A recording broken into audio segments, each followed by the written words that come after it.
Yeah, I just thought, let me get my glasses on so I can say what page we're going by and everything. And these are the last by Townsend Godsey.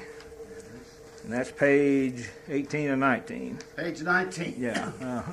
This picture here is Will Shandell, and he operated the ferry boat, Moore's Ferry on White River. At that time, there were 9 ferry boats on White River. Gosh. And this was the one that crossed from Cedar Creek, the other area there. I've got a good story I want to tell you right here about Wills. Okay, good. That's fine.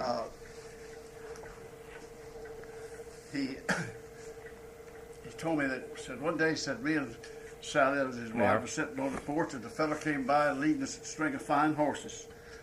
And said he come up on the porch and he talked and he blowed and he told us how he was going down to Arkansas to get rich, trading with the hillbillies. Said about 2 months later, I looked down the road to the south and I see the same fella coming afoot. Said he come up on the porch and I looked him in the eye and I said, ain't you the same fella that come by here is going to get rich, trading with the whole hillbillies? Yeah, I'm the same fella. Said, I'm broke, plumb broke. Said, them Arkansasers is ignorant as hell, but it won't do to trade with them. That was Wilson's story. Yeah, then... It must have been quite a colorful he and his wife. Or then on the next page 20, yeah. That's Wilson, his wife, Sally. He was married twice, had 2 sets. You went across on that ferry a number of times, I'm sure, didn't you? Yeah, then the next page, 21, is the picture of Wilson sitting by his little cabin down there on the river. Yeah. And the next picture is Wilson on the ferry boat. I've crossed that many a time there. We used to camp close there. Now that person there is Cassie Wheeler. She married Jim Wheeler, and Jim Wheeler's first wife was my aunt, Anna Mahnkey, and she died real young, shortly after they were married. And they lived at that time at the top of Pine Mountain out on Highway J. This next picture is Cassie with her. She's doing her churning, I guess. And I don't know who this lad is. That's a picture. Yeah. I think that's in Stone County. These next 2 pages, 24 and 25. That's a fine picture there, but I don't know who that is. On Long Creek. And this picture here, the little picture in the right-hand corner of page 26. Yeah. Now that's Den Jones and his wife and their 2 girls. Now they lived on Long Creek above Old Oasis. And the next picture on page 27. Now that's the picture on Long Creek, I'm sure. In this bluff here, we call that the Red Bluff. It had a red color. It's a fine place to fish. That above Oasis? That's up the river, up the creek from Oasis, still in Taney County. Now that's a precious picture there, page 28. That's Uncle George Carter at Pro Tem. And I've got a lot of stories I can tell about him. One time, go ahead and tell one. Yeah, I was sitting in a little office down at Old Forsyth, and it was opened out on the street. The door was open, and there's a ladies' club. Margaret Threadgill and several women in there talking about some bylaws for their club. And this old man came to the door, held up a bottle, said, "Mahnkey, you want a drink?" George Carter. Yeah. One time I was making a political speech that had a loudspeaker outfit at the general election pro tem. And there's a big crowd on Saturday, and he was standing way up high somewhere, and I was giving it to the Democrats pretty good. And he hollered out, "Give them hell, man." Pro Tem was, I've always heard, of course in my lifetime I don't remember, it had been a mining town for one thing, plus a little bit, hadn't it? There some lead mines around there? There's some. But mainly it was what? Just I owned 40 acres of land, what they called the Lead Mine 40. It had an old mine on it. But it was kind of a rough town, wasn't it? Because of the workers that came in and everything. If you'll just think about it a minute, any town located on the state line is pretty apt to be tough. You take over around the Joplin and that area. Oh, it's always been that way. Because they can scoot across the line. I don't know who these people are, the pages 32, 33, but I've seen a lot of that done and making sorghum. Oh, these are Redfords. Yeah, I think it says over here who it is. That's Tommy Redfern. Did you know him? I know the Redferns around. Some of them, you know.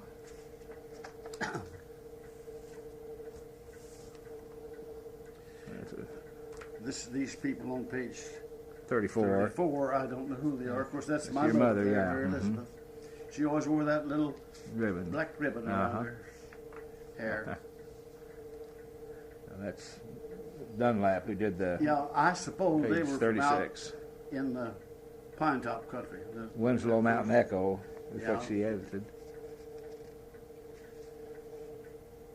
Those pictures here on page 37, she's boiling down that maple syrup, but I don't know who that is.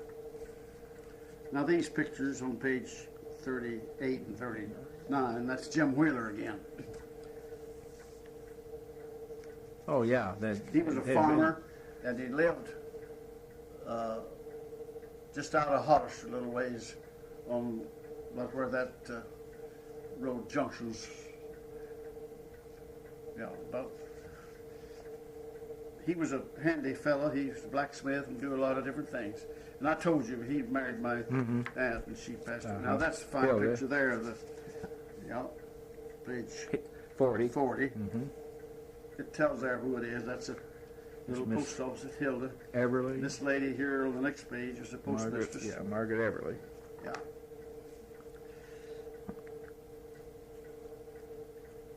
Page 42. Now, Townsend told me the story of this picture. This guy had gotten out of jail the day before for being put in for making moonshine. And he said, here he is. The first thing he did when he got home is get his fiddles and his hounds around him. That made me think of a story that happened in court down there. Wendy Bill Wright, they had him in court for making whiskey up at Hilda, Judge Moore, kind-hearted, he said, Mr. Wright, he pled guilty. Yeah. You find him. Mr. Wright, didn't you know it was against the law to make moonshine? And the old Wendy Bill said, yeah, Judge, I know it's against the law to make moonshine, but didn't know the law reaches far up as Hilda. Now that's a fine picture of Dr. Egbert. He was hard of hearing. He liked a fox hunt, and he didn't wear a hearing aid, and he carried that old graphophone horn around with him. There's Emmett. Yeah, and this fine picture down here on page 43, that's Emmett Adams, of course, there. And one boy there is Got the name Red Miles, yeah. This The fellow, second from the left is Red Miles. And I can't think of his name, the next one. But the Miles boys, they're kind of wild, it goes way back. That's a fine picture there. I don't know who they are. 44. I've been trying to think of that boy's name there all morning, and I can't think of it. But he lived out from Branson a ways. And that's on page 45. That's a group of fox hunters, and I'm not sure about who any of them are. One old boy sat down with that tree, he'd either sleep or give out. One. Yeah, look at the coon pelt. Coon pelt, I mean. On page 40, Floyd Moore. 46. The bottom of that page is Floyd Moore. He and Bethel Eisenman were great friends, and they coon hunted all the time. Page 47. I don't know who that is. It looks like Andy Simmons, but it may not be. Fine team of mules. Yeah, I started to say that. Look like they're white mules. It says white mules, yeah, a span of white mules. Now that character there on page 48. That's John Riley Thompson. Thombson. Thomason. Thompson. And he called him Two Gun Riley. He was deputy sheriff and carried 2 pistols. And this is another picture of him on page. He lived at Cedar Valley. 49. Yeah, he lived at Cedar Valley. Had the store and post office down there. Is that over towards Cedar Creek, or No. where was Cedar Valley? It was down the Long Creek from Oasis, okay. Close to the river, close to White River. Now that other picture there on page 49 is old Two Gun Riley and Claude Booth, yeah. Yeah. Did you ever go on a bee hunt, or? Yeah, they've got a bee tree. I think they're about to cut a bee tree. Did you ever go on one too with them? They got a saw, axe. Did you ever go on one? Oh, one time or two, yeah. Yeah. What they call a guy, a courser? Is that what they call the guy that would follow the bees? A courser? Or, yeah. Course the bee. Yeah, you know how they do that? I'll tell you. My brother-in-law was a bee hunter, Roy Jones, and they take a little bait for the bee, and then a little flour. And so he courses that bee, and then if he comes back, he counts how long he's been gone. He figures out how far away. Far away. Yeah.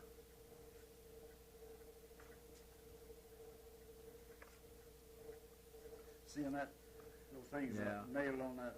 That's the smoker and the... Yeah, that's made me think. Well, I might have told you, Frank Hodge had a little log cabin out on Highway 160, and he had some saddles and bridles and stuff to sell. And the end of one log, he had some ox shoes nailed up there on the end of that log. And a fellow tourist shop then came in, and he looked at everything and came outside and wanted to buy those ox shoes. And Frank said they wasn't for sale. Frank said, I went on about my business and looked around, and he was trying to pry those ox shoes off of that log. And I stopped him right quick, and then he went on up the car and turned back, hollered at me real like he was real mad, and said, what are you going to do with this stuff when you die? Frank said, I done got a razor spring to take it with me. What is it? Is that used to be up the highway here, Hodges? 160, yeah. Yeah, that his place burned, didn't it? Yeah. Yeah, I think I remember. Now that's one of. Yeah. See, I knew Boney Hodges up in Springfield as a barber, and that's part of those Hodges all over in there were horsemen, weren't they? Had horses and everything, weren't they? They were all Republicans. They came out of Arkansas, Snowball, Arkansas. Yeah. They were Masons. Huh. Yeah. And they. Because he used to go every year. They had that trail ride on the Glade Top Trail. I remember they used to. Somebody's talking to Frank. They great about horses, saddle horses. Somebody asked him about a certain horse. Said, well, he's a pretty good old nag, but I'd rather walk and drag a chunk than to ride him. Yeah, that's two-gun riding. Yeah, eating honey. Huh. That'll be page 50, yeah. 51 is the same deal. Family, probably. Wild honey. Neighbors. Now, that picture of that watermill, that looks just like one that's up in Douglas County, but I wouldn't vouch for it, of course.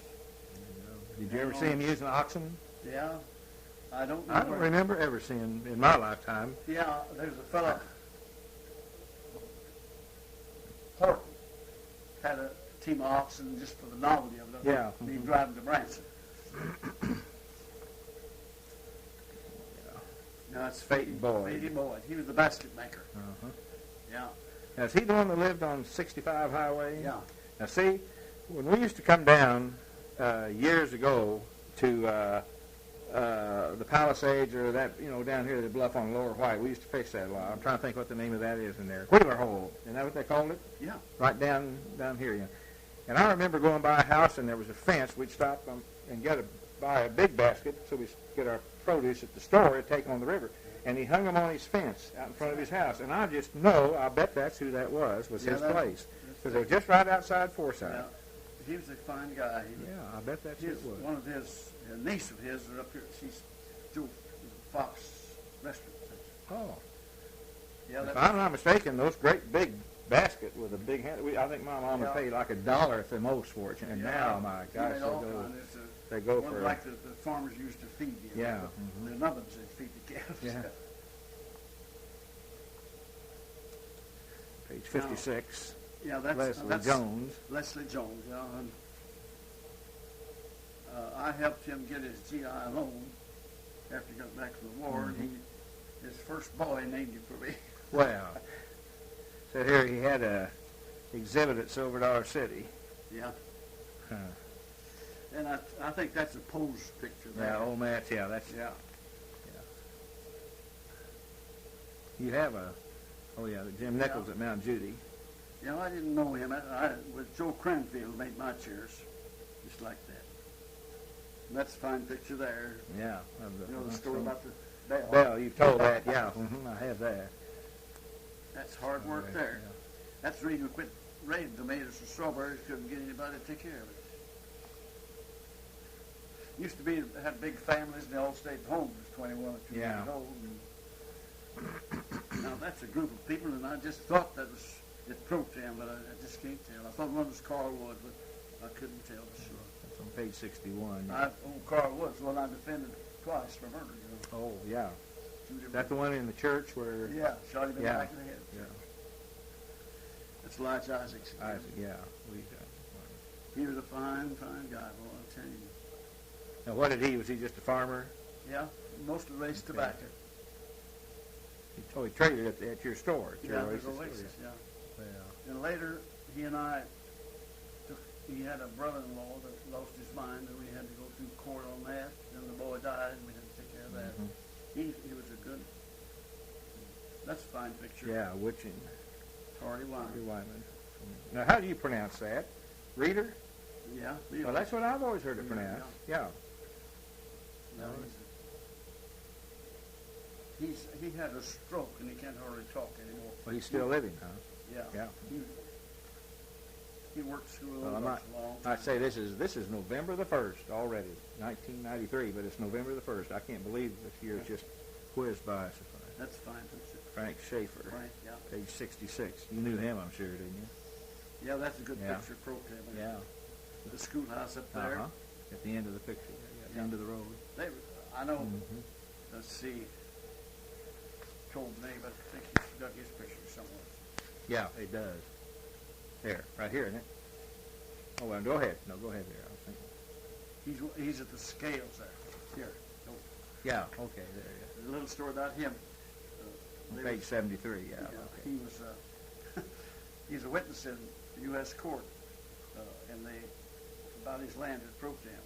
And this government attorney got kind of smart with him and said, well, Mr. Dean said, Protam's not much of a town. He said, it's a pretty good town when you fellows came along. He said, we had a high school and 4 stores and 2 homes. Yeah. See, I'm just looking at your little notes you got here. Yeah, about the killings there, yeah. Yeah. Jim Ford killed Wint James, and Carl Woods killed Joel Wolf, and later killed Buddy Nate there. Frank was running for office for the second term for county clerk, and I defeated him. But he never held it against me at all. He just, later then, he supported me. Frank Schaefer, you mean? That's Frank. Yeah, that you beat. He taught. He was a country teacher. Correspondent. He's a good man. I don't know who that is. Page 69, but that's H.E. Floyd. Yeah, Herschel Floyd. Well, he's the county assessor. That's what he's got his. Yeah. Joe Matthews, assessor, and he had one of those cases like that.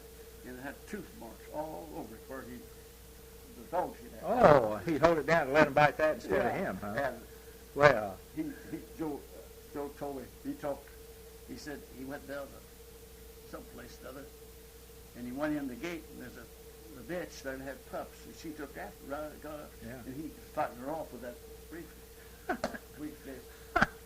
Now, is that this fellow here you're talking about? No. Oh, this is the one he ran against, you mean? Yeah, that's H.E. Floyd, and you're talking but this Joe about Matthews. Joe Matthews. And this woman hollered and said, if you hadn't have fed her, she wouldn't have tried to bite you. Said, if I hadn't have fed her, she'd have ate me up. That's a fine picture of a country store. Yeah, only here you've got a name. Let me just. That's old Lordy Randall back there. I saw him cut a man with a knife. No, we hit him with a rock. The other man cut him with a knife, and he picked up a big rock. Over here on the right side, they sitting underneath the clock. What was his name? They were rough characters. What was his name? His 3 brothers, Andy and Audie. And the old big man was what was the last name? Randall. Randall, yeah. I think I've got it. Yeah, oh, here you go. Yeah. Now, let's see.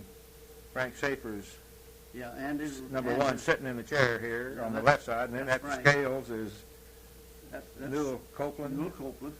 And then and then the other fellow was that's it. Yeah.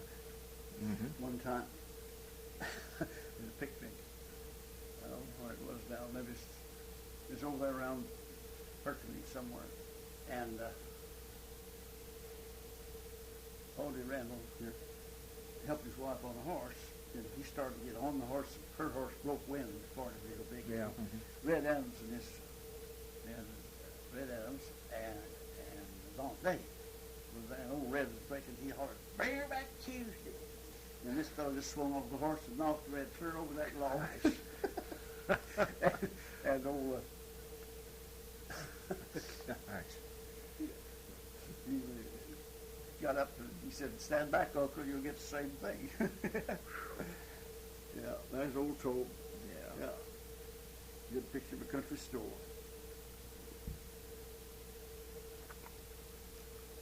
Yeah, that's right.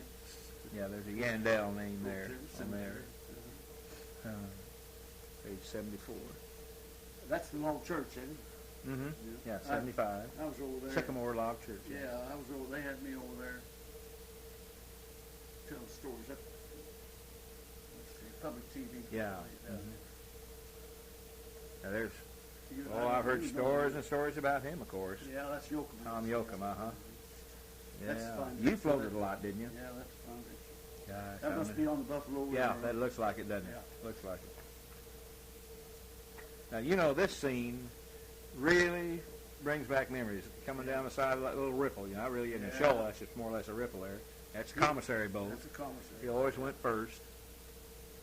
It had to be the best guide you had on running the boat, on that commissary boat, because it was always loaded. You know. We tried to get him to run ahead and get the camp set. Yeah, get everything set up, you know. One time it was real, first day I know him. We started on the float trip. It was nice weather, but it's cool. And I killed ducks, boys, on the first day of the season. And anyway, this commissary boat got ahead of us. They had a tent up and had the bar going, you know, and there's a fifth of whiskey sitting on the table. And John Holland was paddled by a boat. And he got to look at that whiskey and ran us up on a big rock. Page 78 we're talking about here. Now, are you in this? Are you in this picture? I'm not. You're not in that one, are you? No. Here's page 80. I don't know about that. Yeah, there's Ralph Foster. Oh, that's the guy that had the national radio show. Yeah. You had a question mark there. What's his name? Some of his people, the grandson, came in to see me. Well, Well, here's Robert Page Lincoln. Wrote the book on fishing. I have a copy of it. That's Charlie Barnes. Yeah. You got up here Snake Story. I told you the snake story. I don't know. Yeah. Whether you have or not. Well, we was on the float, on that last float we made on the river, and he was running our boat, and out in the front of the boat, and there's a young fellow who'd been a photographer during the Korean War, and he had an automatic 22, boy, and he was a good shot. Yeah. And those old, in the summertime, those old snakes, you know. Yeah. And he was killing those snakes. Old Charlie Patterson. Well, young fellow, I'm glad to see you killing them snakes. However, in the Ozarks, there's just two kind of snakes I'm really afraid of. Said, what's that? Said biggins and lizards. Yeah, But you know, the first float of the year when I was a little boy that I used to take was I had my grandfather's 1898 Winchester, and it was so old it was just almost a smoothbore 22. But that's what we did was pop turtles and snakes in the spring, you know, when they'd first come out. That was what we did most of the time. There's Twilight Ted. Yeah, I think we've got his book here somewhere that he gave to Mother. He was a character, wasn't he, really, for all the publicity he got. He was in college with Art when Art was in SMS. But he was older than Art, but he was in college there then. He kept a library down in the mountains. Yeah. One of the last schoolhouses. Look how pretty those girls are. You know, that's one thing in the Ozarks. We've always had pretty women out there. They are. Yeah, they've always been handsome. That's a pine top. I'm just sure. Yeah, that's what pine top. Yeah, pine top school. I wrote and this fiddler in there is Andy Youngblood. Well, no, we're not to that yet, I don't think. No, we're not there yet. This is page 86 we're talking about now, 86 and 87. 87. That's the Pine Top School, That building's still standing out there. Well. There's a cemetery there. Rachel Church buried there. Pretty girls there. Yes, they are. Yeah. Nice-looking people. Now, here you go. Here's your pie supper. Yeah, that's a precious. Henry Matthews. Yeah, Henry That's Matthews. the Mincy Schoolhouse here. Yeah, Mincy Schoolhouse.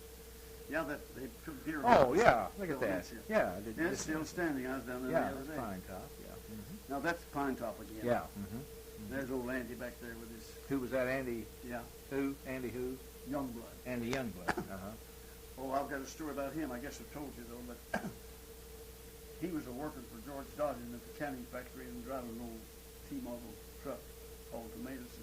It turned over with him and he broke his finger in the left hand. He's under workman's comp, so we was having a little hearing, and so this had a drawing up there. And this commissioner said, "Well, you right or left-handed?" I said, "I'm right-handed." He said, "Well, that's a minor finger on a minor hand." I said, that's not worth a lot. And they said, "Give us $100." And he said, "Well," said, "the most people that would be a minor finger on a minor hand." I said, "I'm a violinist." Said, "Main noting finger." Main noting finger. He said, "I used to go to the fair down at Harrison and win $25. But since I broke that finger, all everyone was a little old chocolate cake." That boy said, "Well, that's worth $100 we get." Yeah. I think Emmett told me about him. There was more than one Youngblood, I think, that was a fiddler, wasn't there, a musician? Yeah, he's a fiddler. See, Emmett one time, I asked him, I said, "Why don't you, sometime if you have time, just sit down and make me a list of all the fiddlers you've known." And Doug, he made me, must be 4 pages of them.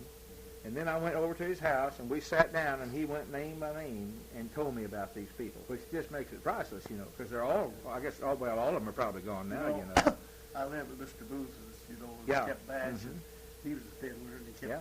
kept his fiddle in a bleached out flour sack in the dresser drawer. And after he died, the children gathered down there, and he had that blacksmith shop, the team mule, the buggy, the starter mill. This over by Bee Creek, or? Yeah. And they were dividing the stuff up, and fussing about it. Pretty soon, the youngest girl, Lizzie, went in the room and got the fiddle. Said, "All I want is Paul's fiddle. You just fuss over the rest of it." Now, where was Bee Creek? Well, I've got to get my bearings. From Remember Forsyth. where old Mincy is? Yeah. Well, it's about Yeah, 4 miles south there. Okay, that's That's another picture of that. right. Now who is it that teaches at SMS that's from Pine Ridge over here? Yeah. This, Holiday. I thought this was his picture probably, but it's his cousin. It looked like him, but these are holidays in here. In fact, now there's... Here's Andy again. Yeah, there he is, Andy Youngblood. Yeah, And I believe I yeah. think that the way I wrote in there this morning. Yeah, he's beating straws. There's war bonds. Yeah, in the 40s. I don't know who this fiddler was. I don't think... Now that's out of Pine Top, I'm pretty sure, too. That boy Smothers there. Smothers. Page 92, the guitar player in that lower picture there. Yeah, here he is up here, too, with a hat on, playing the guitar. Yeah. He had a brother lived here at Forsyth, Mac. See the kerosene? Yeah, kerosene. That's where it is. That's a cute picture of Dave. Yeah. And there's Andy There's Andy Youngblood right here there, again, playing on page 93. And that's that Smothers again, right here at the top, sitting there on the stove. Now here's Vance. Yeah, he did a wonderful Page piece of 94. work. Yeah, there's Deacon Hembry. That's that Jake. Jake Bynum. Yeah. Of course, May McCord in her Yeah. prime. Did you know her quite well, May McCord? May Candy McCord? Yeah. She,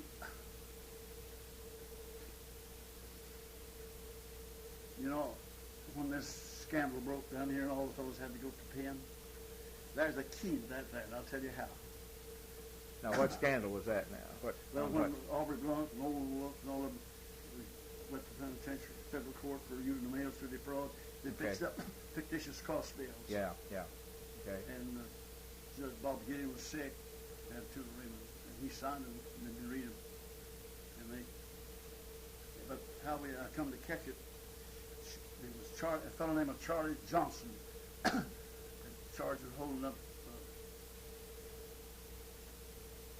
Casey's store, there's a gun pull. And Dr. Casey testified that it was Charlie Johnson that held him up. Said, I know it was him because he had that long nose.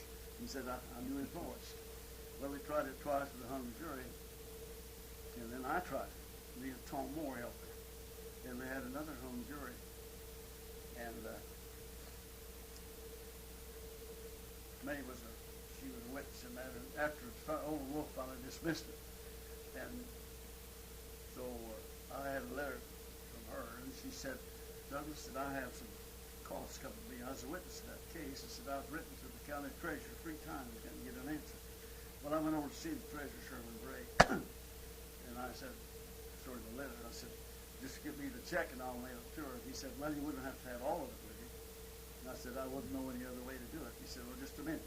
He went across the street to Aubrey Blunt's office, got a personal check from Aubrey for the amount.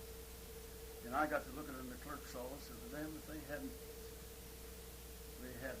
cost bills made up, and I knew these fellows all pled guilty for stealing cattle. But they had, like it'd been a big trial. They had cost bills from Rolla and chocolate and just hundreds of dollars of it. Now, what year was that, in the 30s or 40s? Or? Early, just about 40. Yeah. Okay. Yeah. Well, you know, after the clerk was honest, he didn't know what was going on.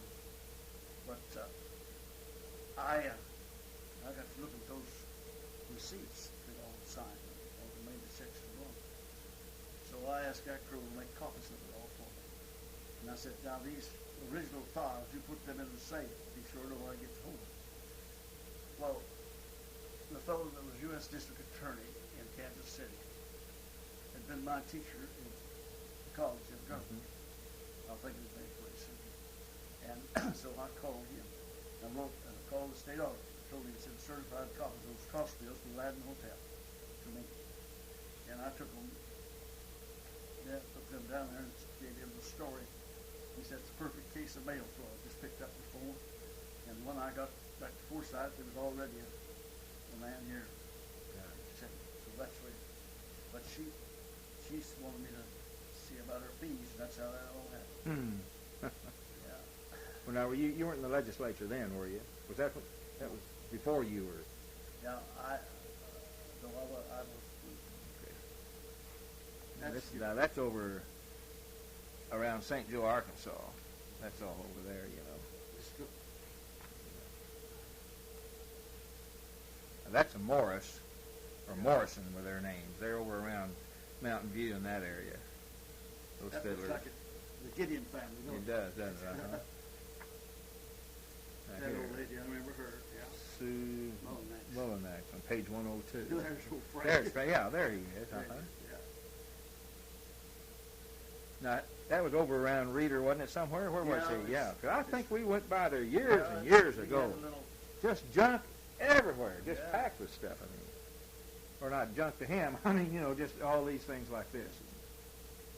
Then he had some good saddles and stuff inside. Well, he was quite a horse trader, and yeah. Was he also a black? He was pretty well educated. He'd taught school. Yeah. And he was high in the Mason Lodge. Because he lived up into his 90s, I'm pretty sure, didn't he? I remember his father, old Bill Hodges. Yeah, there's still a lot of those Hodges over in there.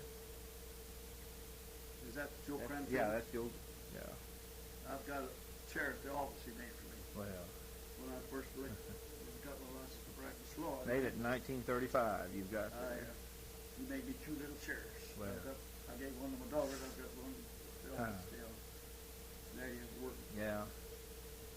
Yeah, Mona's always treasured that basket you gave her that the man gave you as his fee for you getting. Oh yeah.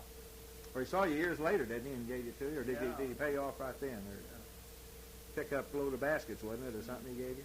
Paid me off the baskets. Yeah. I've got some around here. Yeah, I gave him the Elmer Gideon and a different one. He had to pick up load. Yeah. Didn't I tell you? Then after I got him out of that scrape, and I got him paroled again. But he got in a fight over there and shot one of them boys in the heel with a shotgun.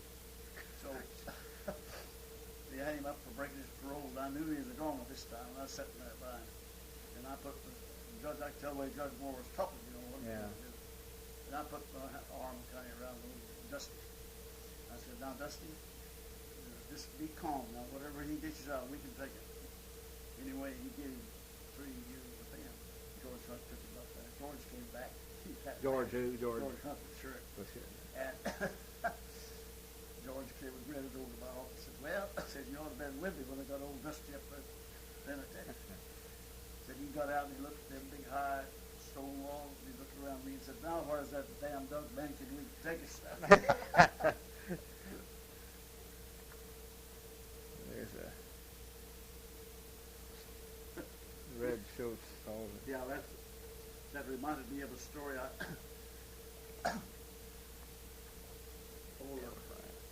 Bud Ellison, the fellow owed him a note. Bud loaned him $200. And this man's having a sale. And Bud gave me the note, told him to go up there and collect. So I went up there and talked to the auctioneer and the clerk and to the man himself. And he said, you can buy something and count it in on this debt. So I looked all around there, and there's a little pin, long pin, some about 100-pound red Schultz. And I didn't have any idea what this was worth. But Joe Matthews and some other stockman was there. And I just waited till they quit bidding, and I just bid a penny more of $1. And then they gave me a profit on one of them did. So I collected it all. That's a got an award for it. Well, he's lighting his pipe. Oh, that. Yeah, Well, but he's got him a washboard under his arm there. He's bought. That's right. Yeah. I guess it was windy. Yeah. There's more of the auction and everything.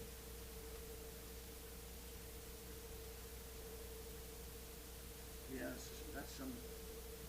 Cleaning greens there. There's Johnny String. page 110, yeah. Now, who was he? Oh, he lived at Brotown. His sister was Essie. But I don't know much about their family. I just know he's. Here, let's get. Now, that's a fine picture there, yeah. Lee Cook on the left, Lee and Cook, John Cook, Doc and then Cook, Jim and Judge Holiday, yeah. And Now, he was that's the that's grandfather. grandfather, the one teaches S&S, yeah.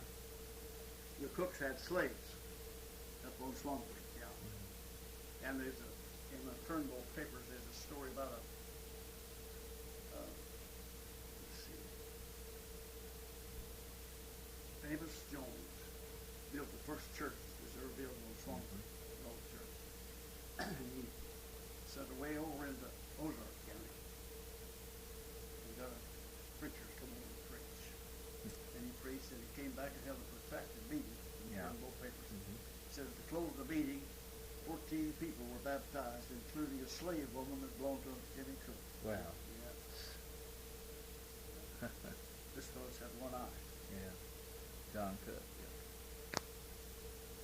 There during. Yeah, I wrote it as some. If I'd been defending the fellow, I'd be sort of worried. Yeah. That didn't seem to be. It didn't take too much deliberation, did they?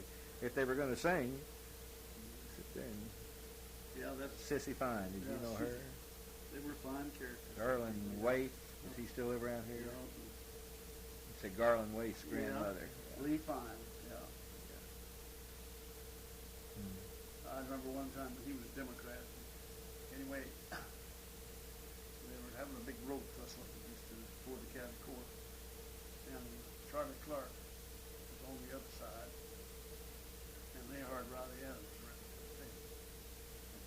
Mr. Fine, his bunch didn't have his lawyer, and he got talking to the court and said, "Well, we're just poor farmers trying to make an honest living, so we didn't need his lawyer."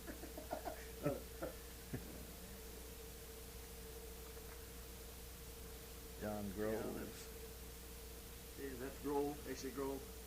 John Groves. Yeah, John. Yeah. He had a brother, A.C. Preacher. Yeah, he was a preacher. Yeah, they're old meat. Long Creek, yeah. Yeah. Where was this from where you lived at the store? Was this on up the river, on up the creek? His, Yep. I knew that one was there. Well, she's on the next page. She gets that's saved there or something, you know. That's page 117. That's a Brush Arbor. Yeah. Here they are on page 118. Yeah, you've got some of This them. character back here is Abram Johnson. Now, Bottom picture way at the back there, he looking up. Back, he never belonged to any church. Yeah. Gracie Jones. Yeah. Huh.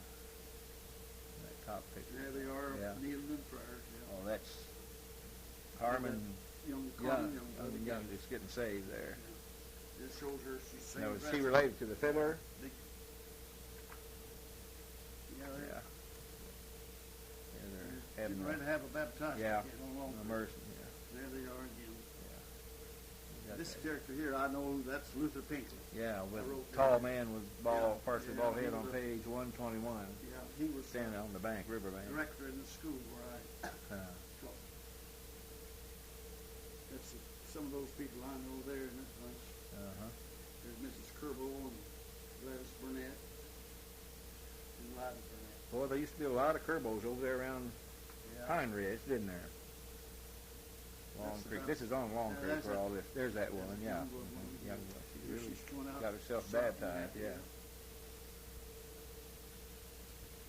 You may know who that is. No. That's an interesting picture. Yeah. What you got here in my story of the night? That's old man Dunlap there. Yeah. Somebody's grandpa died or something. Made the coffin. Did you ever help do that? No. I helped make a coffin, but I wrote the story about it.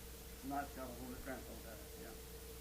Well, there's John Dunlap on the page 124, lifting that lid on the right side. That's John Dunlap. That's John Dunlap. Yeah.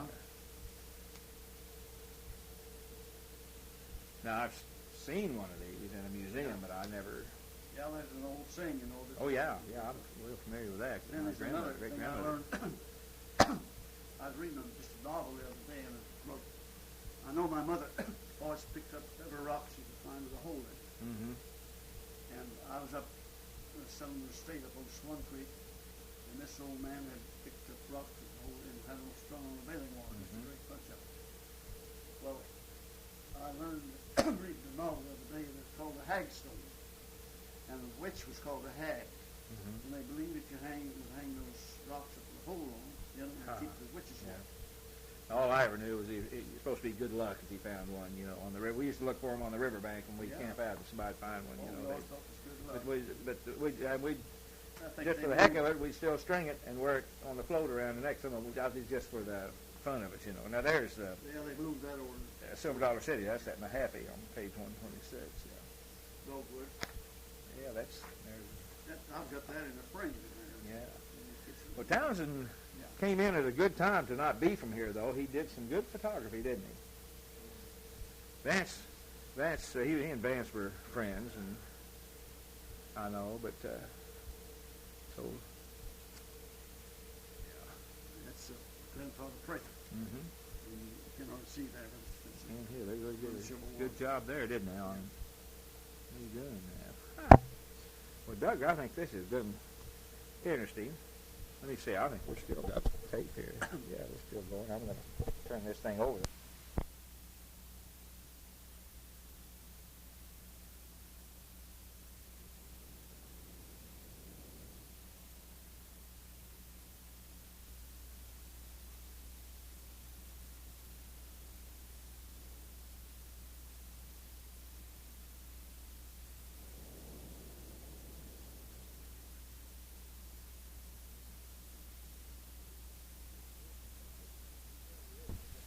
Beginning to riff that the Ozarks 7th District's changing. All these people have moved in. They're not all Republicans, you know. Jay Frank told me there was a guy that was the postmaster in Galena. He was a Democrat because Roosevelt was in. He was appointed. And then Cecil Honor, Rudy Honor's father, Dr. Honor, who was my doctor in Springfield, Doc Young over there, do you know him? He was a Democrat.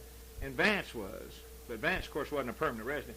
But Jay Frank, I was talking to him one time, and Vance wrote a story about this postmaster because he, the one that rode the horse and was kind of like Don Quixote and did some stuff, you know. And I mentioned him to Jay Frank, and Jay Frank said, yeah, he said, that was one of those damn Democrats in town. He said, I knew both of them. Yeah. There were only two in the whole town then, see? And then you think, I was working for the state committee in this district. When there was going to contest Governor Donnell's election, we were talking about contest, they had me to go to all the judges and clerks and see how the election was running out, you know. And I was way over there. It's around Cape Fair somewhere. Mm-hmm.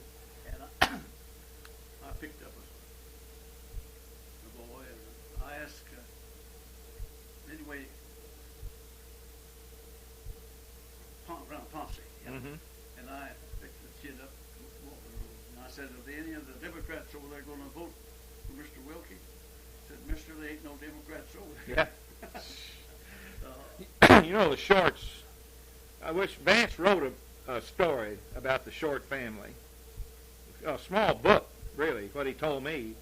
And after Shop was killed and died, why, I always got the idea from some of the other Shorts that Vance and Dewey both were interested in Lillian Short. She was a Scotch, you know, but you've seen that picture of her in the 4-volume folk songs. Have you ever seen those books that Vance did of the folk songs? She's really a pretty woman. Yeah, really pretty. I think I have. Yeah, really a pretty woman. But this one's gone. The Short family, that will never exist again. I mean, where a family could be so dominant in one area. Of course, you're either a friend of them or an enemy, from what I understood, you know. But the stories that Jay's told me about over there, just like over here, colorful people over around, and those river guides especially, were really some. I was told the Pat the other morning at breakfast. It seemed like we didn't have the outstanding characters that we used to have. I think about here at Forsyth, there's those like Charlie Grooms, Ronnie Adams, Bill Daft, old John Ray. Groom, that's the Groom Conkley that did the Groom and Conkley that published the McCann, that published the Turnbull book, wasn't it? Yeah. Yeah, they published a little book about the Mulliners. Yeah, that's what it is. That's the one I've got. Yeah, that's it. Yeah, they were both That's Mulliners. it. Yeah, that's right. Yeah, Charlie was a good friend of mine. You know, Well, I wonder. He told me, he said, when Cleveland was president, McKinley was running, and my grandfather Mahnkey and the boys were all Democrats, came from St. Louis County. And so the price of wool had gone for nothing. Grandpa had a lot of sheep, you know. Charlie told me he saw Grandpa was going in town to pay his taxes. He tapped on the window and called him in there and talked to him and got him to sign the roll for McKinley. Well, it was an interesting time. Yeah, people used to be, well, their politics just like religion. Yeah, you know. yeah. Oh, well. Of course, I married, Mona's grandfather was Dewey's committee man over around Clever in that Lincoln Township in Christian County, you know. And, Dewey was one of the millionaires. oh, yeah. Oh, and Drake ruined him, you know. Yeah. But I tell you, he was a tremendous storyteller. And you and Jay Frank now, that I know now, that I'm sure there may be, are the two really last good Ozark storytellers. Yeah. Bob Walsh was a good storyteller. Remember when we all went to St. Louis? Yeah. What a good time we had. And on the way home, boy, it was story after story. Remember that? It was a lot of fun. Art was a good storyteller, too. Art was a good storyteller. Yeah, I go up, you know, up the Clerk. He was up there the night. Yeah. They have me tell a story sometimes. Yeah. You know, and I have this reputation being a yarn spinner, and people come by and they'll tell me one, you know. Yeah. Well, McClurg, you know, there's been some problems there the last few years. I think maybe because Bob dominates the fiddling or something, but there's so many that don't come anymore that used to come, you know. Yeah. But, you know, when you go to those music parties like that, you're not going to where everybody's going to be perfectly tuned to each other and all. You know, you don't go for that. You go for the camaraderie and everything, the visiting and all, you know. But those Smiths, it's sure nice.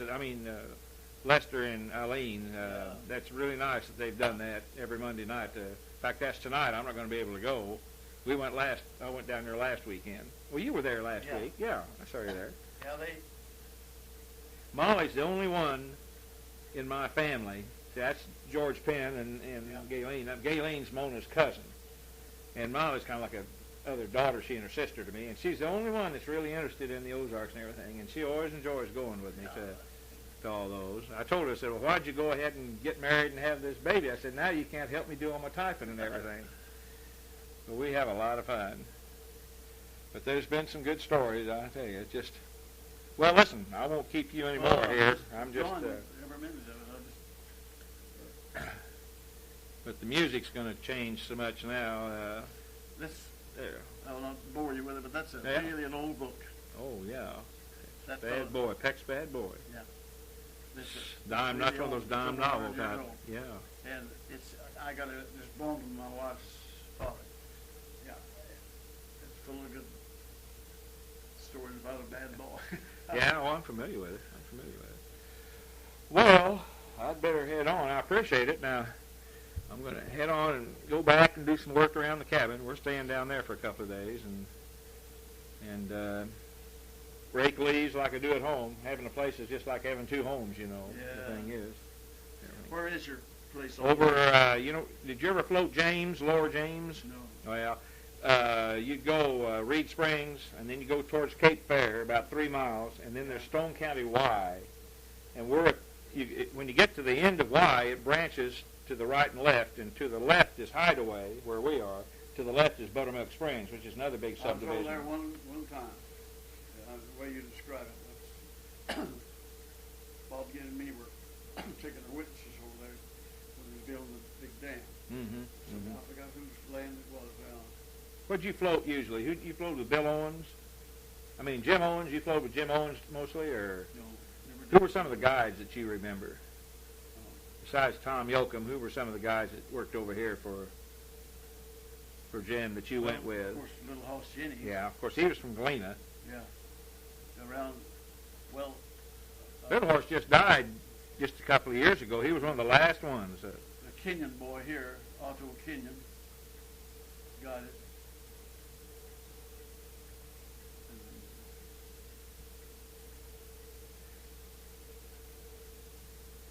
What float did you usually take? Which ones did you? I didn't take a lot of them. I had the boat here, and I just I never floated with it. But I took one long float. I think it's about the last one. Yeah, we was on the river about 4 days. Oh boy, I wish I'd have done. Just Could have, just never did do it. You know. Well, ducks. I told you, killed so many ducks. Do you remember what stretch you floated from? Well, we took out of Browns Ferry.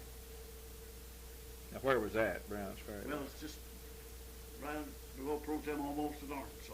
Okay, all right. I know so many used to take from Forsyth to Cotter. I used to hear about that. Yeah. And then they brought the boat back on the train. Yeah. Yeah, I never did. I never went below Branson. No, we floated that's on this route, and that was a great time. Oh, that was the greatest living there was. Oh, the weather was so nice. Yeah. And we camped just across from the game park. And That Drury game refuge. Yeah. We had the big highland on the bluff. Oh. Where the big mansion is, and the Ellisons had a cornfield there, and the corn was still in the field, and we sheared deer up in there. So anyway, that afternoon, John Holland, he was a guide. He said, "I'm going to go up on that hill above that cornfield and kill some squirrel."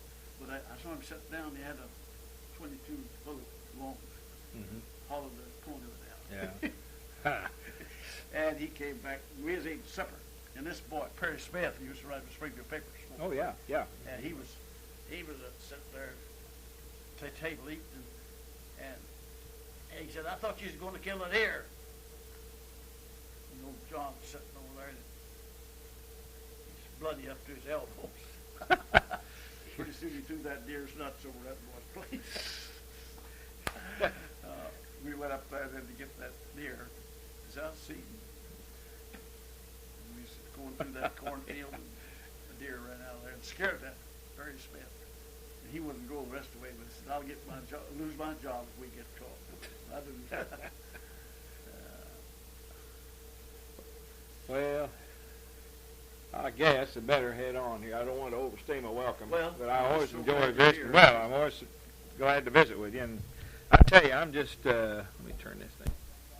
Sir. Vance Randolph, did you work any with him, or how did you know Vance? From your mother, him coming over? Mother, Yeah. Then the last time I saw him was down, I guess, Eureka Springs. Yeah. I was at that Base Park Hotel, and I looked out there in that little park, and I saw him sitting out there on the bench. Yeah. And I Yeah. went down there and visited with him. He was a fascinating person. He's one of the most interesting persons I see. I worked with him the last 6 years of his life is when we did that book, you know, and everything. Remember that story when he told about it when the preacher came to see him? When he go ahead. Tell it then. He said he was down sick and bad sick, and he said he kind of dozed off, and he looked up, and there's a fellow standing there by the bed, and I thought he said, "Have you been shaved?" And I said, "No, Barbara will be around tomorrow." He said, "No, I mean, have you been saved?" Man said, "Well, I'm Episcopalian, and I don't rightly know, but I'll find out pretty quick the way things are going." Oh, he was and you know, I'd always, of course, his reputation was, and I'm sure when he was younger, he was quite a rounder. I've heard too much. Yeah, no doubt about that. Lucille Morris Upton used to kind of raise her eyebrows occasionally, but when I knew him, Doug, and of course I never knew him except in the rest home in Fayetteville, but I never heard him use vulgar language. He used cuss words in stories and stuff, and he'd use a cuss word every once in a while, but he was not the dirty old man that I'd always, when I grew up in Springfield, see, I would always heard about what a wild hair he was and everything, but he wasn't that way when I knew him. He was a gentleman. He really was. I've got a little story going along with that. A young fellow was courting around in the community, and he's about to marry a girl. His father took him to one side and said, "Now, I was pretty wild in my youth, and that could be your half-sister." Well, it happened again. Happened the third time. And he went to talk to his mother about it. He said, "Son, go ahead and marry whoever you want to. You ain't no kin, you po no how." Oh, Dewey told me one, I don't know if I've ever told this to him, that now Dewey was really a storyteller. I can't do justice to it, but it was just about over in Douglas County. He said there was a guy named Uncle Johnny Ledbetter. Said he lived down on the farm with his folks, never got married, never left the farm, just stayed right there, never even went into Ava, just stayed right on the farm. Well, as the years went by, his folks passed away. His brothers had left and had farms and retired and everything, and here he was still on that 160 acres, you know, and he finally decided, by gosh, he said, I'm tired of this. He said, I'm going to see the world. I'm going to go to Springfield. So he had a lawyer friend of the family rent out the farm and everything, and he caught an MFA truck back up to Springfield. He got off down at Maine and College and came walking up towards the square. Well, and he wasn't the picture of hygiene. In other words, he never took a bath. About the only time he got wet is if he fell out of the boat gigging or got caught in the rain, you know, and never took a bath, never changed clothes. Well, in the Metropolitan Hotel was a barber shop. It had these big full windows in front, you know, they used to have. And it was a slow day, raining and everything. The barbers were just standing there kind of looking out the window, and one of them looked down the street and said, "My God, look coming down the street here. Look at that." And here came Uncle Johnny, hair all messed up, you know, and bib overalls and brogans on. And they said, "Just look at that guy." Did you ever see him? This one barber said, "Shoot," he said, "I could have that guy looking like Rudy Valentino." And so they got a big bet up that he couldn't do it. So just as Uncle Johnny got out, walking by the door, this barber stepped out and he said, "Sir," he said, "hold it," said, "you're a lucky man." Said, "You're the 100th man to pass here today, which means you get a free haircut. The works, you get a shave and everything." Well, Uncle Johnny thought, my gosh, I haven't been in town 20 minutes, and look what I've won. So the barber took him in, sat him down, and went to working on him. Worked a long time. Even broke out in a sweat. He was working so hard. Well, he finally got Uncle Johnny all slicked up and flipped him around to look in the mirror, and Uncle Johnny didn't even recognize himself. His hair slicked back, all shaved and everything. And the barber said, "Now, all you got to do now," he said, "you want a manicure?" Well, Uncle Johnny didn't know what a manicure was. He said, "Sure, don't mind if I do." He said, "Well, you go over at that little pink table and that little pink chairs, and you sit down there." And he said, "Miss Delight will come out here, our manicurist." So Uncle Johnny went over and sat down. He hadn't any more sat down, and here came this buxom gal with a short dress on, a low front, and just wiggled over there. And Said, Uncle Johnny, we'll just get to work on you and put these little warm bowls of water down, sudsy, soapy water, rubbing on his fingers, and she's just bending over, and everything. Johnny, wasn't much he couldn't see. And then she'd get up and go get fresh water and wiggle, and come back. This went on again. She was about to work out a sweat. And she said, she said, Uncle Johnny, we're just about through. She said, all I got to do is push your cuticle down. And he said, young lady, if you'll stop a wiggling and a bending over and a yanking on my fingers, I imagine it'll go down by itself. Now, Dewey could really tell those kind of stories. But I don't know. That's all. Times have changed. Listen, I'm going to have to